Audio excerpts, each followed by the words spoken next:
দীর্ঘদিন ধরে আমাদের কলাকুশলীদের ইচ্ছে ছিল যে কবে থেকে আমাদের বেঞ্চটা বাড়বে, কারণ আপনারা জানেন যে আমাদের সিরিয়ালের ক্ষেত্রে আমরা আমাদের ওয়েজেসটা অনেকটাই বৃদ্ধি করতে পেরেছি। বাট টিম্পার কাছে আমাদের অনেকগুলো ডিমান্ড ছিল যে আমাদের যেহেতু গত বছর কম হয়েছে সেখানে আমরা অনেকটাই ডিমান্ড করেছিলাম। তো কালকে আমাদের দীর্ঘ আলোচনা করেছে এবং টিআরপির সাথে আমাদের লড়াইটা অনেকটাই লড়েছি। বাট যাই হোক, আলটিমেটলি আমরা একটা ডিসিশনে এসে পৌঁছেছি, যে সেটা হচ্ছে যে আইসিএল টিআরপি বলুন আমরা যেটা ডেলিগেটস 33% বাড়াচ্ছি। আমার প্রথম থ্যাংক ইউ জানাবো পিয়ালিকে এবং সৌরভদাকে এরকম একটা কমিটি এরকমভাবে করা হয়েছে এবং পরিচালনা করা হয়েছে। এবং সব থেকে গুরুত্বপূর্ণ বিষয় হচ্ছে যে গ্যাপগুলো থাকছে সিনেমা রিলিজের মাঝখানে, সেটা খুব দরকার ছিল আমাদের ইন্ডাস্ট্রিতে ব্যবসাটা বাড়ানোর জন্য, সেটা এখন করা হবে। এবং আগামী দিনে ডেফিনেটলি বাংলা সিনেমার ভালোর জন্য এই জিনিসটা করা, এবং আগামী দিনে ইকুয়াল স্পেসিং পাওয়া যাবে এবং শো নিয়ে এই মারামারিটা বন্ধ হবে। যারা যারা ছোট প্রডিউসার আছে সেই ছোট প্রডিউসারদের জন্য আমরা একটা লো বাজেট করেছিলাম, সেটা 30 লাখ। সেই লো বাজেটে আমরা আগামী 7 দিনের মধ্যে সেটা আমরা আরেকটু ফেসিলিটি বৃদ্ধি করব, যে যাদের লো বাজেট ফিল্ম যারা করে তাহলে আরও কিছু সুযোগ পাবে, তাহলে আরও সিনেমা করার জন্য উদ্বুদ্ধ হবে।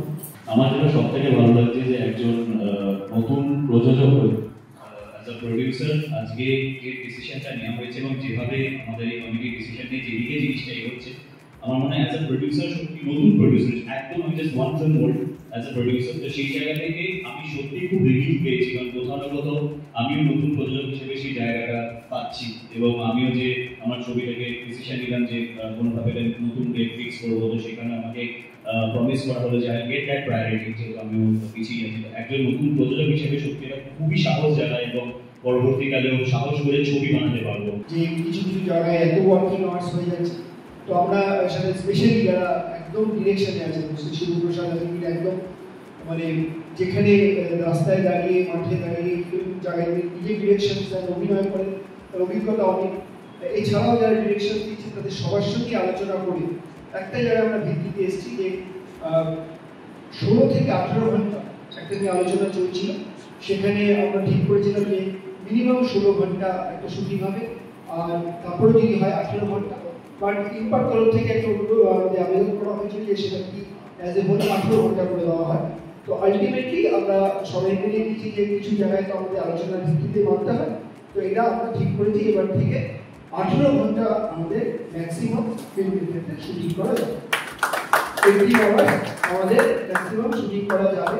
আজকের সিদ্ধান্তটা একটা ঐতিহাসিক সিদ্ধান্ত বলবো, সিরিয়ালের ক্ষেত্রে হচ্ছিল কিন্তু এটা ফিল্মের ক্ষেত্রে হয়েছে। আমি বলবো যে হয়তো কাজের কোনো কোনো জায়গায় অসুবিধা হবে, যে সময়ের সঙ্গে ম্যাচ করে অনেক হয়তো যেখানে আমরা আউটপুট শুট করি এই লোকেশনে গিয়ে লাইটে শুট করার সময় হয়তো সেগুলো ম্যাচ করতে কিছু কিছু অসুবিধা হবে, কিন্তু আমরা মনে হয় সেই ভারসাম্যটা রক্ষা করে ভালো কাজ করতে পারবো। আর উপস্থিত প্রত্যেককেই আমার তরফ থেকে রেটটা যেটা বেড়েছে তার জন্য এই প্রাইম ডেটগুলো যে করা হয়েছে সেই প্রাইম ডেটগুলো আর 2 উইকসের মধ্যে কোনো বড় সিনেমা কেউ রিলিজ করতে পারবে না। 2 উইকস বিফোর, 2 উইকস আফটার। একটা ছবিকে 2 সপ্তাহ তাই জায়গা দিতে হবে তাকে প্রমাণ করার জন্য। যদি সে দেখা যায় যে তার 7 দিনে সেটা তার পারফর্ম করতে পারছে না, তাহলে তো কোনো প্রশ্নই নেই। বাট তাকে অ্যাটলিস্ট 2 উইকসের আমরা একটা দেওয়া দিচ্ছি, যাতে তিনি তারা পারফর্ম করার চেষ্টা করে পারফর্ম করবে। যদি মানুষের ভালো লাগে সেই টুইটটা 40 উইকস।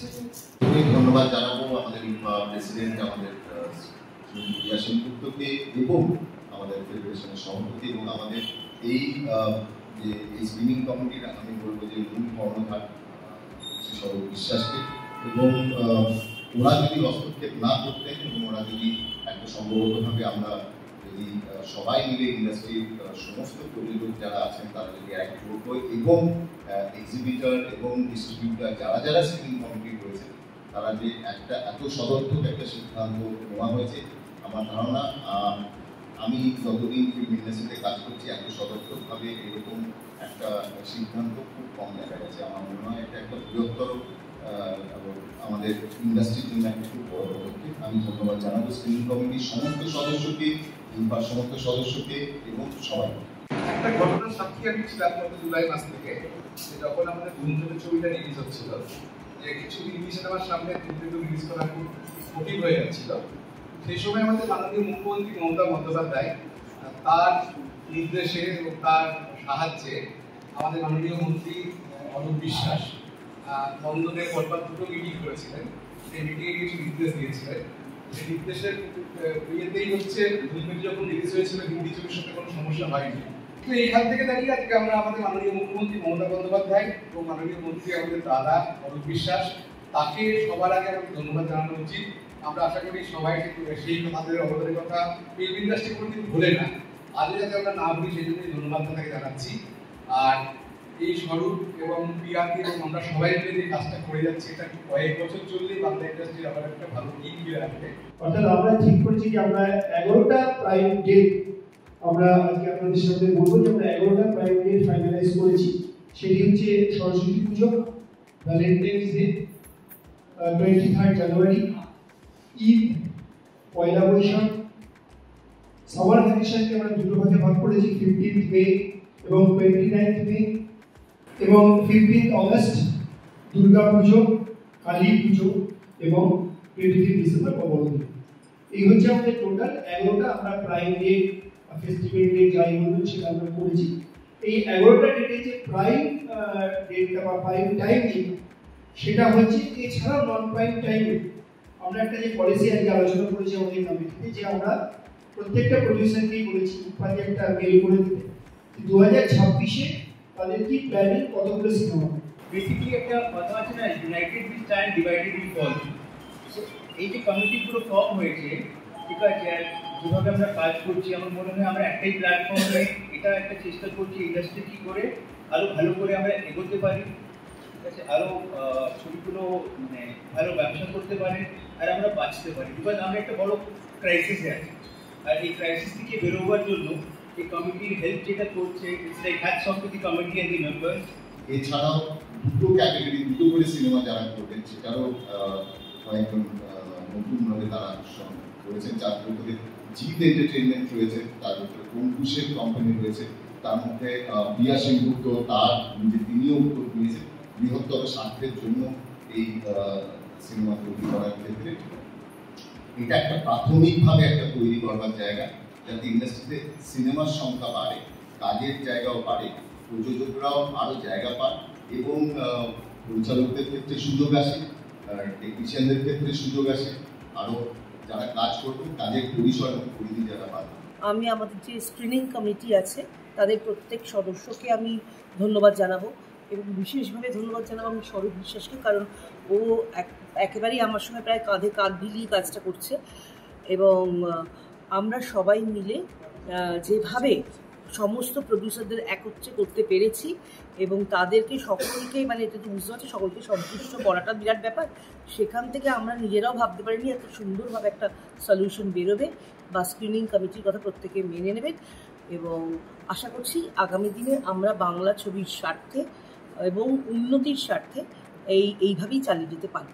আমি সবে একটা ছবি হয়েছে এবং সেই জায়গা থেকে দাঁড়িয়ে সত্যি আজকে আমি যে ডিসিশন নেওয়া হয়েছে এবং সেখানে আমার ছবিটা আমি ডেট শিফট করছি, যেটা আমার 23 জানুয়ারি 23 জানুয়ারি এবং সেই কারণে যথেষ্টভাবে আমাকে না চাইতেই ডেট শিফট করার জন্য যে বেনিফিটগুলো সেগুলো কমিটি থেকেই আমাকে এবং প্লাস আরও যে ছবিগুলো করবো সেই ছবিগুলোর এখন থেকেই প্রাইম টাইম কীভাবে হবে না, এবং I think very fair decision হয়েছে, ভীষণই ফেয়ার হয়েছে এই জিনিসটা। তো নতুন প্রজন্মরা সত্যি খুব মোটিভেট হবে। নন প্রাইম টাইম নিয়ে তো আমাদের কোনো সমস্যা নেই, প্রাইম ডেট এবং প্রাইম টাইম সেটা নিয়েই মূল আলোচনা। তো সেটা নিয়েই হচ্ছে নন প্রাইম ডেট, নন প্রাইম টাইম যদি কেউ বার করতে চান তিনি বার করতেই পারেন, তাদের কোনো আপত্তি নেই, সেটা তো এক্সিবিটার আর ডিস্ট্রিবিউটারের ব্যাপার। এতদিন ধরে যেটা হচ্ছিল না, একটা ফোনে অশান্তি চলছিল, একে ফোন করছে, ও আলাদা করে আরেকজনকে ফোন করছে, এই আলাদা করে একজনকে ফোন করছে, তাহলে আমারটা কি হবে, এই যে আমারটা কি হবে এটা যারা আমরা আলোচনা করছি তারা কোনোদিন না সেভাবে একসাথে বসে আলোচনাটাই হয়, যেটা এখন হলো। এইটাই ইস্যু হচ্ছে আমার যেটা মনে হয়, যে সবাই যে যার মতো বাড়ি থেকে ফোন করে তাহলে আমার ছবিটার কি হলো, আমার তো তাহলে এইটা চাই, আমারটা কি হলো, সবাই সবার জায়গায় ঠিক। কিন্তু মনে হচ্ছিল যে এই ঝগড়াঝাটিটাও হতো না যদি না প্রত্যেকে আমরা একসাথে বসে একটা ডিসিশন নিতে চলো ঠিক আছে আমার এই সিচুয়েশন, এই সময় আমি পিছিয়ে যাই, তোমার সিচুয়েশনটা আমার থেকে বেশি ক্রিটিক্যাল, ইউ স্টে, আমি সরে যাই। আবার অন্য সময় পরের বছরে আমরা এটাও বলতে পারবো যে দেখো সেই সময় যেহেতু আমি সরেছিলাম, এবারে তুমি একটু দেখে নাও, আমি আমার জায়গাটা। এবং সেইটাই কিন্তু আজকে সেই হেলদি ডিসকাশনটাই আজকে হচ্ছে।